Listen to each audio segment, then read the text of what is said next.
પણ ઘણા મહેમાન એવા હોય કે આવવાના હોય ને સમાચાર આવે કે તમારે ઘરે અમે આવવાના છીએ, આખું ઘર રાજી રાજી થઈ જાય, પ્રસન્ન થઈ જાય. ઘરધણી કહે 2-4 દિવસની રજા લઈ લેશું, કાંઈ વાંધો નહીં, કામે નહીં જઈ, એ મેળાવો કરશું, આનંદ કરશું. મહેમાન કોને કહેવાય? મેહ જેટલું માંડ પામે ને એનું નામ મહેમાન. વરસાદ જેવું જેનું માન હોય ને એનું નામ મહેમાન, બાકી બધા માવઠા કહેવાય. વરસાદ આવે ત્યારે આપણે કેટલા રાજી થઈ, હવે વર્ષા ઋતુ હમણાં આવશે, આપણે કેટલા પ્રસન્ન થશું. માવઠાથી આપણે રાજી થઈ. ભગવાન પાસે આપણે એમ કહી, વરસાદની માંગણી બધા કરે. વરસાદ જો થોડો ખેંચાય તો આપણે બધા કહીએ કે ભગવાન હવે વરસાદ મોકલ, વરસાદ મોકલ. પણ વરસાદની સિઝન ન હોય ત્યારે આપણે એમ કહીએ કે ભગવાન હવે એકાદું માવઠું થવા દે, કાંઈ વાંધો નહીં, કરો જે માવઠ. માવઠાની કોઈ પૂછા ન કરે ને માવઠું થાય ત્યારે તો બધાને તકલીફ થાય. જોકે આ વર્ષે તો આખા વર્ષ માવઠા જ થયા, માવઠા જ થયા. હમણાં 2-4 વર્ષથી એમ જ થાય છે. મેહ જેટલું જે માંડ પામે એ મહેમાન, બાકી બધા માવઠા.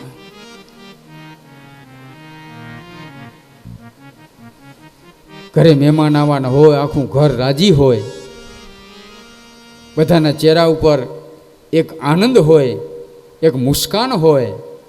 કેવી કવિ લખે,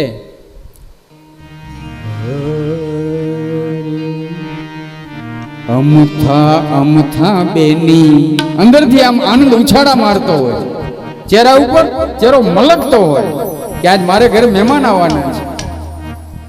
અમથા અમથા બેની મલકી જાય, નક્કી આંગણીએ કોક મહેમાન આવે.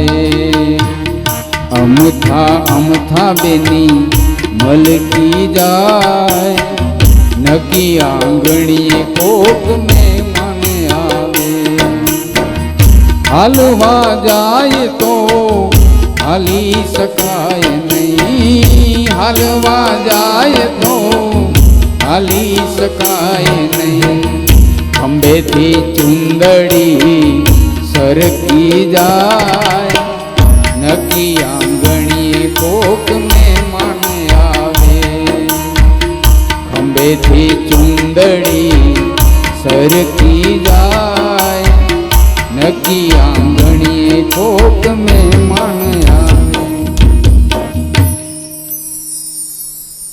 મહેમાનો માટે તો કેટલા પદો. હેલો ભરીને હું તો હાલું ઉતાવળી. પેલા કુવા કાંઠે પાણી ભરવા જવું પડતું, હવે તો બધી મહેરબાની થઈ ગઈ ભગવાનની. ઘરમાં બધું હલન ચલન બંધ થઈ ગયું, બધા કામ બંધ થઈ ગયા. રસોડામાં નળ, હોલની અંદર વોશ બેસિન હોય ત્યાં નળ, જ્યાં જોઈએ ત્યાં ચારે કોર. પેલા કુવા કાંઠે પાણી ભરવા જવું પડતું. અને એ બહેનો પાણી ભરવા ગયા હોય અને પાછા બીજા બેન એને સામા મળે કે તમારે ઘરે કોઈક મહેમાન આવ્યું છે, જલ્દી જાઓ, જાઓ, જલ્દી જાઓ. અને માથા ઉપર હેલ હોય અને એ બેનને એટલો આનંદ હોય, હેલ ભરીને હું તો હાલું ઉતાવળી. હેલ ભરીને હું તો હાલું ઉતાવળી. મારે હૈયે હરખો ન માય રે, મારે ઘરે મહેમાન આવ્યા. મારે ઘરે હૈયે ન માય રે, મારે ઘેર મહેમાન આવ્યા, મહેમાન આવ્યા. મહેમાનોને માણ દિલ ભર દીધા નહીં, એ મંદિર નહીં પણ મસાણ, સાચું સોરઠિયો બને. સુદામાજીને રોકાવાની ઈચ્છા છે પણ ભગવાન વિચારે છે સુશીલાએ હજી જમ્યા નથી, ભૂખ્યા છે, એટલે ભગવાને આગ્રહ કર્યો નહીં. ભગવાન કહે છે તમારી ઈચ્છા, જાવું હોય તો જાઓ. અને સુદામાજી જવા માટે તૈયાર થયા છે. ભગવાન એ દ્વારકાના પાદર સુધી એને વડાવવા માટે, મૂકવા માટે આવ્યા. ઉદ્ધવજીએ ભગવાનને કહ્યું, ભગવાન સુદામાજી જ્યારે આવ્યા ત્યારે તો પગ પણ આવ્યા, આપણી પાસે તો બધી સગવડ છે, રથોની વ્યવસ્થા છે, આટલા બધા રથો છે, તો એક રથને મોકલો ને, સુદામાજીને પોરબંદર મૂકી આવે. ભગવાન કહે છે કે ઉદ્ધવ, હું પણ જાણું છું, પણ આ સુદામો બ્રાહ્મણ એટલો બધો પવિત્ર છે, એટલો બધો પવિત્ર છે કે એના પગની એક એક ડગલે જે ચરણરજ આ દ્વારકાની ભૂમિ ઉપર, ધરતી ઉપર પડશે ને, મારી દ્વારકા નગરી પવિત્ર થઈ જશે. એટલા માટે હું એને પગે મોકલાવું છું.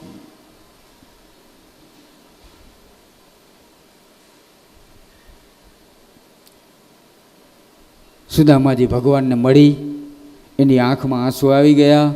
ભગવાન પણ ગદગદિત થઈ ગયા. ભગવાનને એમ હતું કે સુદામાજી કદાચ ઘરે બધાની વચ્ચે કાંઈ માગી શક્યા નહીં હોય, એને સંકોચ થતો હશે, પણ ગામના પાદરે જ્યારે હું એને મૂકવા જઈશ ને ત્યારે કદાચ માગશે. પણ સુદામાજીએ ગામના પાદરે પણ ભગવાનની પાસે કાંઈ માગ્યું નથી. સુદામાજી મનમાં વિચાર કરે છે કે બે હાથ મારા ફેલાવું. એને મનની અંદર વિચાર આવ્યો કે બે હાથ મારા ફેલાવું તો તારી પ્રભુતા દૂર નથી, હું માગું ને તું આપી દે એ વાત મને મંજૂર નથી. માગવાથી તો માન ઘટે. આપણે કોઈની પાસે માગીએ ને, આપણા વચ્ચે મિત્રતા હોય, સંબંધ હોય, સગાવાલા થતા હોય, પણ જ્યારે કોઈની પાસે કાંઈ માગીએ છીએ ને ત્યારે આપણું માન ઘટી જાય છે. સુદામાજીને આવો વિચાર આવ્યો, મારે પ્રભુ પાસે કાંઈ માગવું નથી. મારી કેટલી સેવા કરી એમણે, કેટલું મને માન આપ્યું, નહીંતર ક્યાં આ કૃષ્ણ પરમાત્મા જે દ્વારકાનો ધણી, દ્વારકાનો રાજા, અને ક્યાં હું એક ગરીબ બ્રાહ્મણ, મને કેટલું માન આપ્યું. અને શાસ્ત્રો એમ કહે છે, શાસ્ત્રકારો એમ કહે છે કે સૌથી ખરાબમાં ખરાબ જો હોય ને તો એ માગવું છે. કોઈની પાસે આપણે માગીએ ને સૌથી ખરાબ છે. હરિ ઓમ. बुरो प्रीत को पंथ बुरो बुरो जंगल में बासो, बुरो प्रीत को पंथ बुरो बुरो जंगल में बासो, बुरो नारी को नेह बुरो मूरख में हासो, बुरो भगीनी घर भारी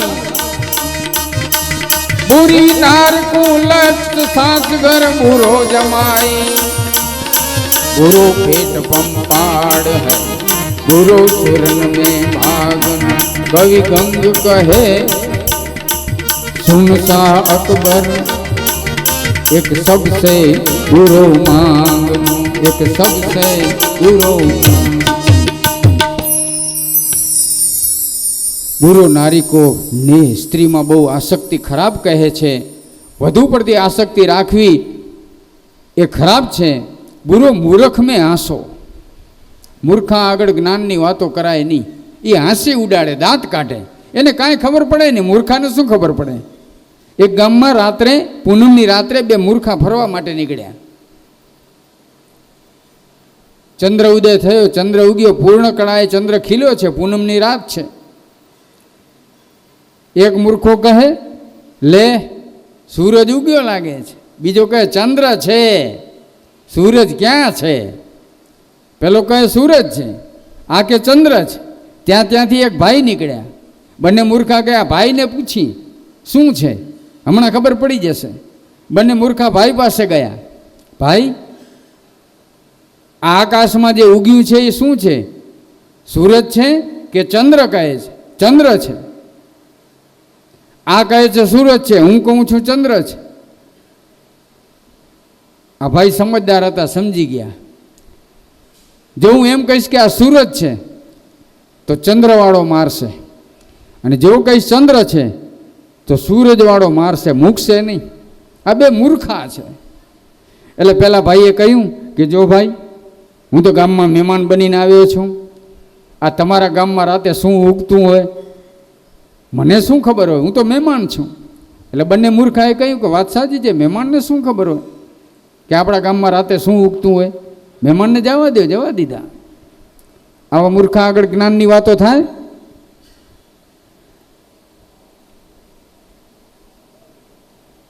અને લોભ એને શાસ્ત્રો ખરાબ કહે છે.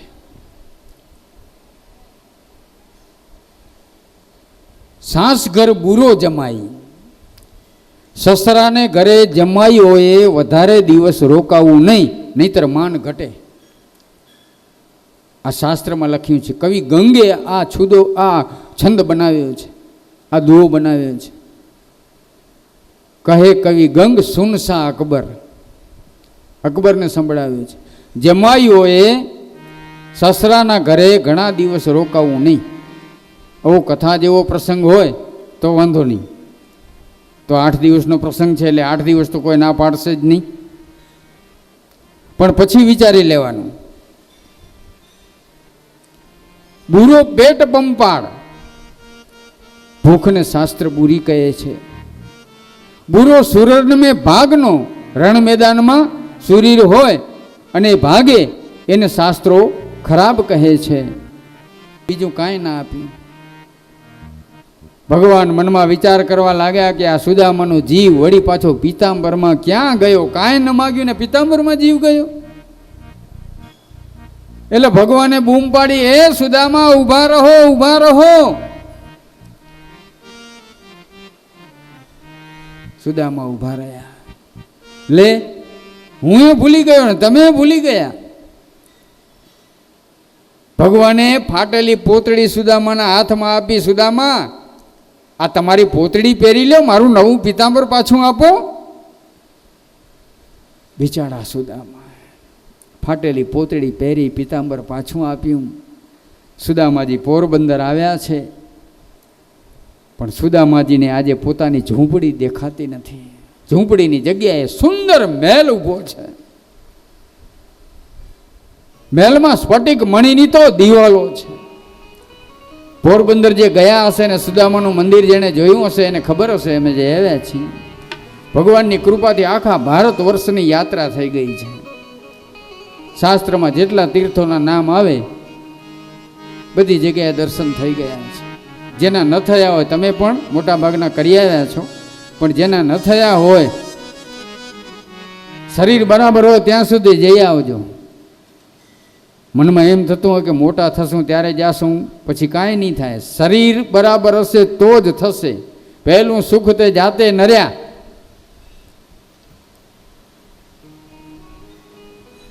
સુદામાનું મંદિર પોરબંદરમાં જોયું હોય તો દ્વારકામાં જે દ્વારકાધીશનું મંદિર છે ને, જેટલી જગ્યામાં છે ને, જેટલી એકરમાં કે જે ચોરસ ફૂટમાં કે જેટલામાં જે માપમાં હોય તે, એનાથી ડબલ સુદામાનું મંદિર છે પોરબંદરમાં, એનાથી ડબલ.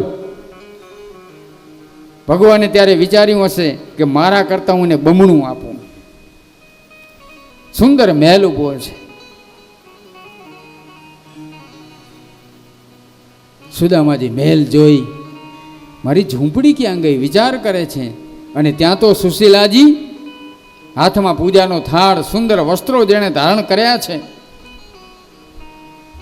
સુદામાજીની રાહ જોવે છે.